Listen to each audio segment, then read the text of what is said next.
So finally మనకైతే nothing brand నుంచి nothing phone 2A అనే మొబైల్ అయితే లాంచ్ కాబోతుంది. సో ఈ రోజు మన వీడియోలో అసలు ఈ మొబైల్ అనేది ఎలాంటి స్పెక్స్తో లాంచ్ కాబోతుంది, దీని ప్రైస్ ఎంత, సో ఇది మనకు వాల్యూ ఫర్ మనీ అవుతుందో కాదు, అంతేకాకుండా దీనికి సంబంధించిన మనకు ఎటువంటి మొబైల్స్ అనేవి మనకి మార్కెట్లో పోటీ ఉన్నాయి.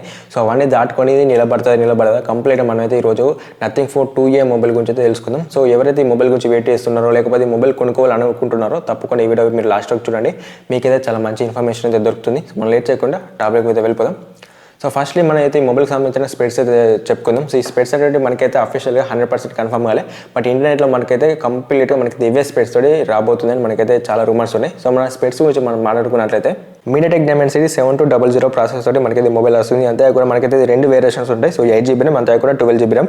సో ఇది మనకు 6.78 ఫుల్ HD OLED డిస్ప్లేతో వస్తుంది. ఇది మనకు 120 రిఫ్రెష్ రేట్కు సపోర్ట్ చేస్తుంది. సో దీనిపైన గ్లాస్ ఉన్న డిస్ప్లే అనేది మనకైతే Gorilla Glass 5తో ప్రొటెక్షన్ చేస్తారు. సో 1600 nits దాకా మనకైతే పిక్ బ్రైట్నెస్ సపోర్ట్ చేస్తుంది. సో డ్యూయల్ కెమెరా ఉంటుంది. సో మనకైతే రెండు కెమెరాలు కూడా 50MP తోటి వస్తాయి. అంతేకాకుండా 32MP సెల్ఫీ కెమెరా తోటి వస్తాయి. సో 5000 mAh బ్యాటరీ తోటి వస్తుంది. సో 114 తోటి మనకైతే అవుట్ ఆఫ్ ది బాక్స్ ఈ మొబైల్ అయితే వస్తుంది.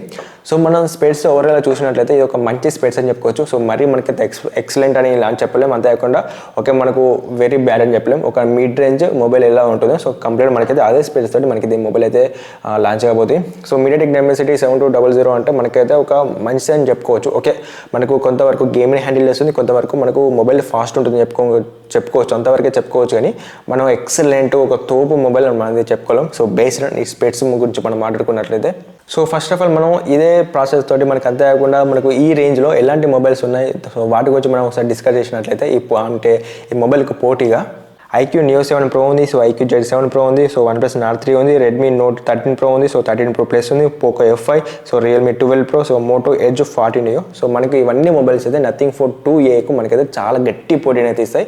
సో అంతేకాకుండా మనకి మొబైల్స్ అన్ని అండర్ మనకైతే 30,000 లోపే, సో మనకు 30,000 లోపే మనకైతే మొబైల్స్ అన్ని కంప్లీట్గా వస్తాయి. అంతేకాకుండా similar specs so MediaTek Dimensity 7200 కానివ్వండి, సో Snapdragon 8 Gen 7 కానివ్వండి, సో Gen 2, సో ఇవన్నీ మనకైతే సిమిలర్ ఇవే ఈ మొబైల్స్లో మనకైతే ఇవే ప్రాసెసర్లు అయితే మనకైతే వాడారు. సో అలాంటి ప్రాసెసర్ మనకైతే ఈ మొబైల్ కూడా వాడారు. సో దీన్ని బట్టి మనం కంపల్సరీ ఒక అంచనా వేయచ్చు. సో అరౌండ్ మనకు ఇది 30,000 లోపు మనకైతే లాంచ్ అవుతాయి. సో 30,000 కన్నా ఎక్కువ ₹1 పెరిగినా కూడా దీని అసలు దేకడు ఒకడైతే, ఎందుకంటే మనకు iQOO Neo 7 Pro అయినా లేకపోతే OnePlus Nord 3 అయినా లేకపోతే మనకు ఇప్పుడు Poco F అయినా ఇవన్నీ ఈ మూడు మొబైల్స్ కూడా మనకైతే ప్యూర్ గేమింగ్ కోసం, మీరు గేమింగ్ కోసం కావాలంటే మీరు బడ్జెట్లో ఈ మొబైల్స్ మీరు కళ్ళు మూసుకొని కొనుక్కోవచ్చు.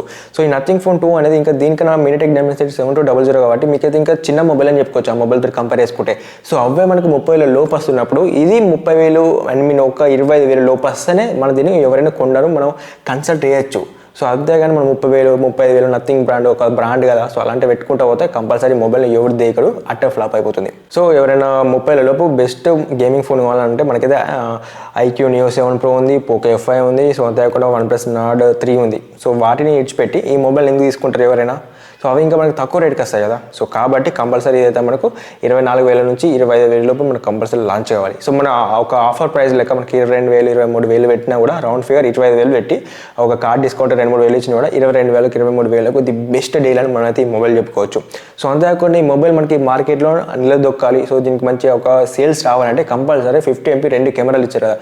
మనకు కెమెరాలు అంటే మనకైతే Sony IMX సంబంధించిన మంచి లెన్స్లు వాడడం లేకపోతే కెమెరా షార్ప్నెస్, సో కెమెరా పరంగా మనకు చాలా బాగుంటాయి, మనకు ఎక్కువ సేల్స్ జరగడానికి మనకైతే అవకాశం ఉంటుంది. అంతేకాకుండా దీనిలో వాడే battery backup so 5,000 mAh battery ఇచ్చారు కానీ సో 5,000 mAh మనకు ఎన్ని అవర్స్ దాకా మనకు బ్యాటరీ బ్యాకప్ అవుతుంది. సో దాన్ని బేస్ అయ్యి సో అంతేకాకుండా మనకు క్లీన్ ఆనెట్తో వస్తుందా లేకపోతే ఇంకేమైనా చేంజెస్ ఉన్నారో, సో మనకి ఏఐని ఇటు యాడ్ చేశారా, సో ఇలాంటి కొన్ని ఏమైనా అడ్వాన్స్ ఫీచర్ ఇట్ ఇస్తే మనకైతే మొబైల్ అనేది మంచిగా సేల్ అవుతుంది తప్ప. సో మనకు ఈ నథింగ్ బ్రాండ్ పెట్టుకొని 30,000 40,000 లేకపోతే అరౌండ్ మనకు 27,000 28,000 పెట్టినా కూడా ఈ మొబైల్ కొనవలసిన అవసరం ఏమాత్రం లేదు. సో దానికన్నా కళ్ళు మూసుకొని ఇప్పుడు చెప్పిన iQOO Neo 7 Pro కానివ్వండి లేకపోతే Redmi Note 13 Pro Plus కానివ్వండి, సో మీరైతే ఇలాంటి మొబైల్ కొనడానికి ప్రయత్నించండి, మీకైతే చాలా వాల్యూ ఫర్ మనీ మొబైల్ అవుతుంది. సో ఎవరైతే ఈ మొబైల్ కోసం వెయిట్ చేయాలంటే సో నథింగ్ బ్రాండ్ నుంచి ఒక కొత్త ఫోన్ కావాలి, అది కూడా బడ్జెట్లో కావాలనే వాళ్ళే కంపల్సరీ మొబైల్ కోసం వెయిట్ చేయండి, వేరే వాళ్ళైతే వెయిట్ చేయకండి, బట్టి మీ టైం వేస్ట్. సో ఇది నథింగ్ ఫోన్ 2A గురించి ఉన్న నా ప్రైవేట్ అభిప్రాయం అయితే. సో మీరేమనుకుంటారో కింద కామెంట్ చేయండి. సో ఈ వీడియో మీకు హెల్ప్ఫుల్ అయితే తప్పకుండా ఈ వీడియోకి లైక్ చేయండి. అంతేకాకుండా ఇంకేమైనా డౌట్స్ ఉన్నాయి కింద కామెంట్ చేయండి, ప్రతి ఒక్క కామెంట్కి రిప్లై ఇచ్చేయండి, లేకపోతే వేరే సపరేట్ వీడియో చేసినా నేనైతే చేస్తాను. సో అంతేకాకుండా మా ఛానల్ని ఇంతవరకు మీరు సబ్స్క్రైబ్ చేసుకోకపోతే తప్పకుండా సబ్స్క్రైబ్ అయితే చేసుకోండి. So thanks for watching. జై హింద్.